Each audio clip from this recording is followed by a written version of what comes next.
My name is Ann Fulmer. I started at Jefferson State in 1966. The year after I graduated from Alabama, I taught physical education. My name is Bernard Sanders. In 1975, I started on a summer program that they had for the youth of people who graduated from high school. I am Florence Adams. My first job at Jefferson State was secretary to the head of a grant, a federal grant that taught LPNs how to work in nursing homes, and that was in 1980. Well, I'm Ewing Hargett, and I actually started all the way back in 1991. I graduated in March, went to an interview in July, and was hired almost on the spot. I worked at Jefferson State 34 years, and I felt like I was as young when I retired as I was when I started. Oh yes. I guess I will leave when it stopped being fun. And right now, sorry. Without a doubt, it's about the people.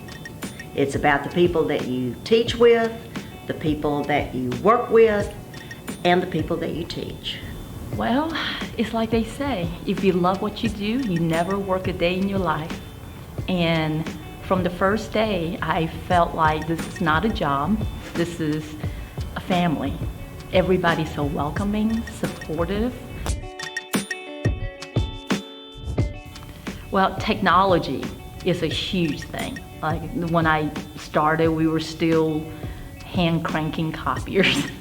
And now you can just send it on your computer and it comes right out, paraded, stapled, exactly the way I want it. Both sides if I want to. Online education is a new thing. We have never had that. In fact, it was me and one other person in our department who were the first ones who wrote our first online course. And I still remember not knowing how to do anything. And when I first tried to do something, I thought, well, I better learn some computer programming languages. So I actually wrote some in HTML. I think there were 12 of us that started teaching physical education together, and a bunch of us would go to a place called Walker's in Terrence City. And for the entire 34 years I taught here, every time I went to Walker's, I had fried chicken, creamed potatoes, and either green beans or turnip greens and slop. Well, I'm not going to answer that question because when you settle down, you just settle down. People nap? One is Jim Briley, who taught psychology at Jefferson State forever. Other faculty members wanted to be in the office next door to where Jim lectured in his classroom because he told the most humorous, maybe even off-color jokes of anybody. You asked me a question about a sleeping habit, but this particular day, a guy named Henry Davis, he was down to the gym. He laid down on the floor on the carpet. He went to sleep. So some of the guy was in there looking at him. We turned around and got some water and poured down by his pants. And so when we poured down by his pants, I said, "Boy, look what you did. Look what you did, boy." He jumped and said, I ain't wet. And so we laughed ourselves to death for the whole week. And so that was the funny thing that we put on here. I think Pioneer Day started over again a few years ago. But 25 or 30 years ago, we had a Pioneer Day when our only campus was in Centerpoint. And one of the events was where you ate those little powdered donuts. And Tom Henderson, who's now the mayor of Centerpoint, was the representative from my division. He is stuffing his face with those little powdered donuts, and all of a sudden he gets choked. And another physical education person who knows CPR is standing there beside him, and she just backs up. It wasn't me. She just backs up, and somebody else had to give Tommy the Heimlich maneuver and out-choke the donut. I think they're sneaky. I think it's the fact that sometimes you just don't know they're there. And then the eyes and the fuzzy ones. Oh. They are quick, nasty, not cute, a little fuzzy, not that I've ever touched one. Pass. It's a family.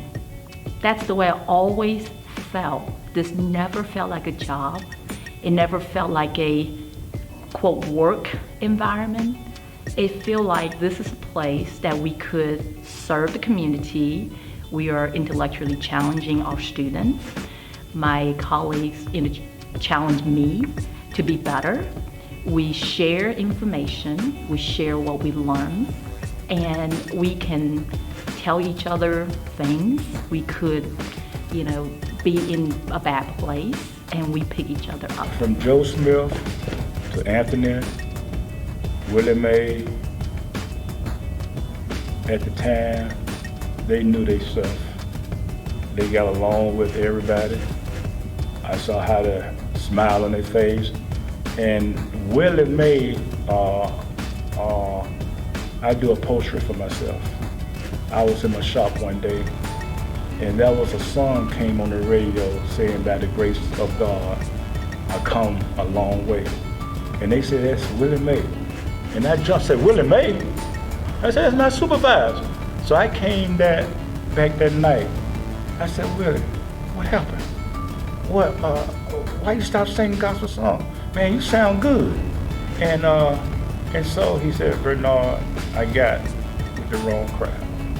I said, I was hanging out at night too long, wasn't doing what I was supposed to do. But if you hear his voice, I said, man, you sung. And then at night sometime, we get I do a little singing too, And so I be saying, well, Willie, you can sing, man. You can sing good. And so I admire what he doing. And like Anthony was a good worker, a good supervisor, good helper, because we all, I think, was Anthony, Jimmy, and I think we called Big Dave Wilson, We was the more floor crew at that time, but at that time, Anthony branched out to be a supervisor.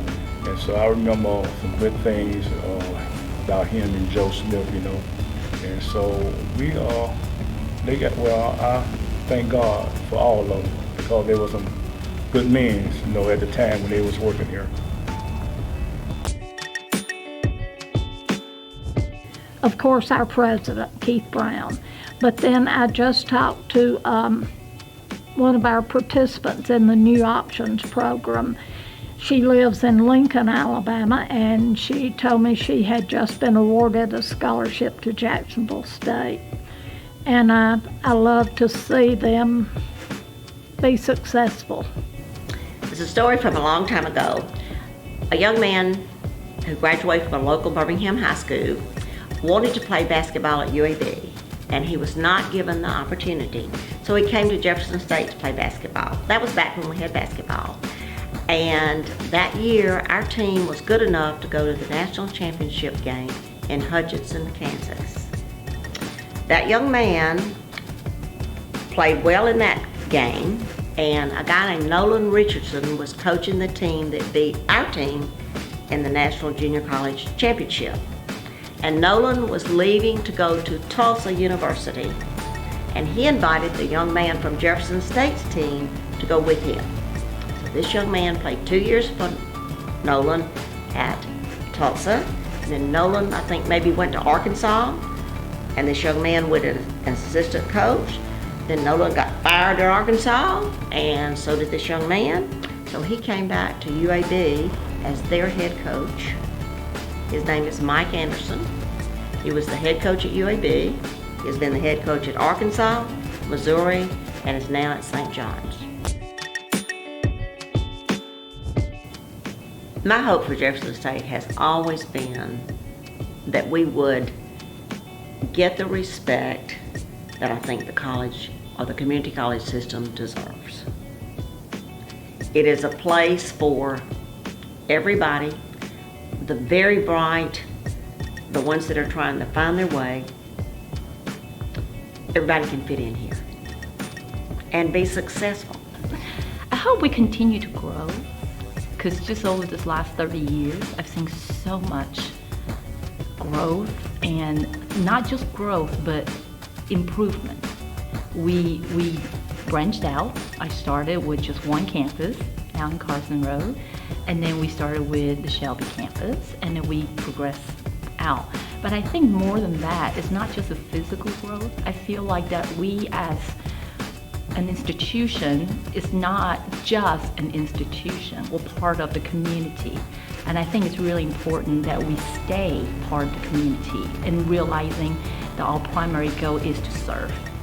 Educate, serve, encourage, and make better world.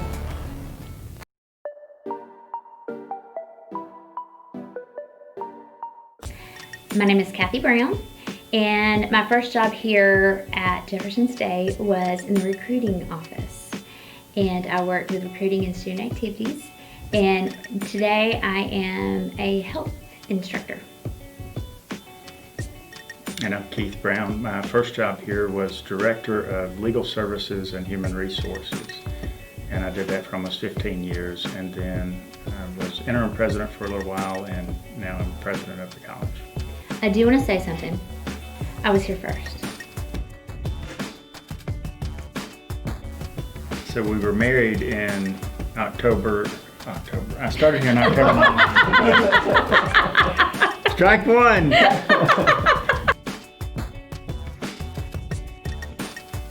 We were married in August of 1999, and actually we met at Hilldale Baptist Church right across the street from the college here. I had moved to Birmingham from Albertville in December of 1986 and attended Huffman High School, and she was at Huffman High School a year behind me.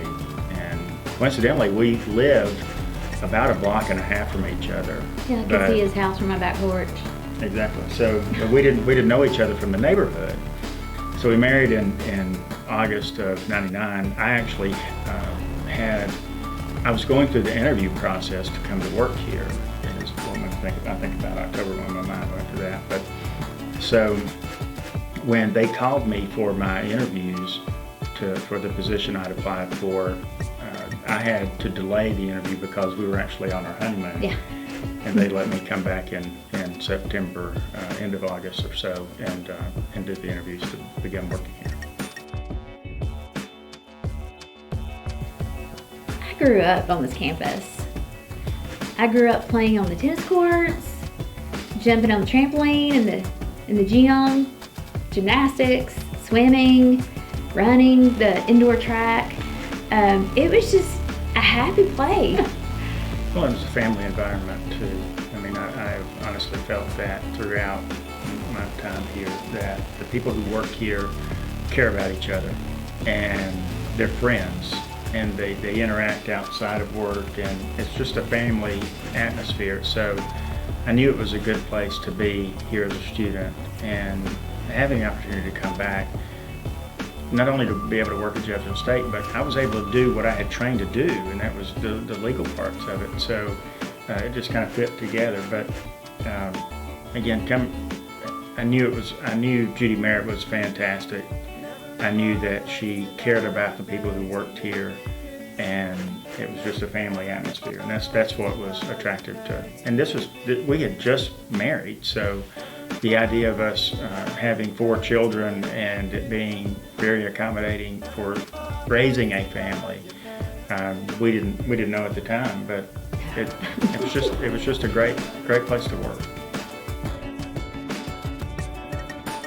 I have to say that Dr. Joe Marshall, for me, stood out more than anyone else because of the relationship that we had. And you know, she saw something in me as, again, a 19-year-old kid, and started helping me cultivate and understand what it meant to build really your career. Well, probably Ann Fulmer. She was my cheerleading sponsor, and she was in the PE and health area. And when I transferred to UAB, I realized that's what I wanted to do. I wanted to be a health teacher, PE teacher, and I came back and actually was able to do my internship under her. She just always encouraged me. She was the person who told me about my first job here in the recruiting office. Everyone has a story. Everyone comes through for a variety of reasons, and life isn't easy for anybody. So every student that comes through here, we're able to touch them in some way, provide opportunities, and an experience. When I was a math tutor here, there was a woman who was 84 years old taking Math 100, and that was the last class she needed to get her degree. And her goal throughout her life, and I don't know about all of her backstory, but I know she was 84 years old. She just wanted to get a college degree. So thinking back through those over the last 30 plus years, and the students who have come through, it's hard to pick just one, because that's what we do every day. And again, that's what keeps us coming back and working every day and enjoying what we're doing. One thing that I hope doesn't change in 55 years, and that's the heart of the institution, because I think we truly care about the people we serve, we truly care about our students. And I would never, even if we had 20,000 students, I would never want to lose that feel and character and touch that I think we have as an institution. So while some things may change in terms of delivery, I sincerely hope that continues.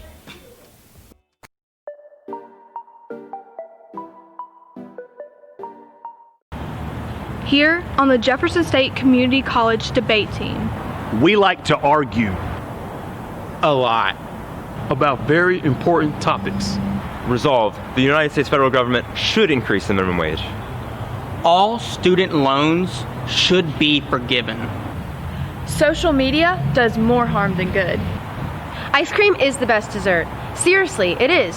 First of all, there are over 1,000 flavors of ice cream. According to Mental Floss, you can even get flavors like corn on the cob, octopus, ghost pepper, and Cheetos. And don't even get me started on the toppings. No, you can't prove that ice cream is the best dessert. The best dessert. You have to prove that ice cream is better than any and all dessert on the planet. And that includes cookies, cakes, pies, cobbler, peanut brittle, blondies, fudge. We argue on the way to tournaments when deciding where to eat. You have your donuts, beignets, pies, flan, eclairs. Waffle House is better than Cracker Barrel. Seriously, first you get to watch your food being made right in front of you. Second, you can get your hash browns smothered, covered, diced, chunked, peppered, capped, and topped. Third, they not only have a jukebox, but they have their own record label, Waffle Records, with such hits as There's Raisins in My Toast, and They're Cooking Up My Order. Now wait a minute. As the negative, it is my job to show you that indeed Waffle House is not better than Cracker Barrel. And I only need 1 point, 1 word in fact, to prove this and win this debate today. Pancakes. Have you ever gotten pancakes at Waffle House? No? I rest my case. Pinafores, banana pudding, apple dumplings. We argue about food, politics, world affairs. Universities should close their dorms due to COVID-19. We debate about pop culture, sports, economics. We argue in practice, we argue at meetings, and we argue when getting ready to compete. Dude, are you seriously wearing that tie to debate today? Everybody knows skinny ties are better than bow ties. Oh really? Prove it.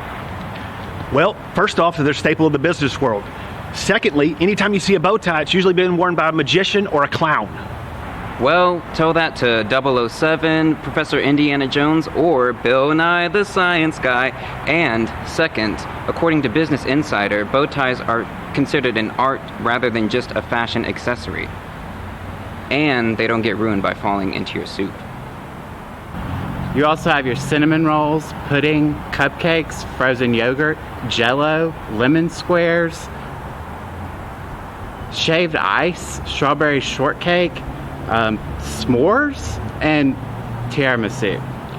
But when we gather together for a tournament, whether it is virtual or face-to-face, cheer each other along and do our best. We band together as a team to support one another. To represent our college. Because one thing we can all agree on is our love of Jefferson State. There's no debate about that. It is a place that has given us a chance to shine. A place to call home. So, here's to 55 years of giving students like us the opportunity of a lifetime. To learn and grow and find out what we are made of. So thanks for letting us come and argue for fun. For the long van rides to tournaments. Plenty of stops at Waffle House.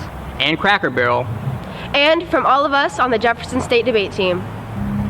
Happy 55th birthday, Jefferson State!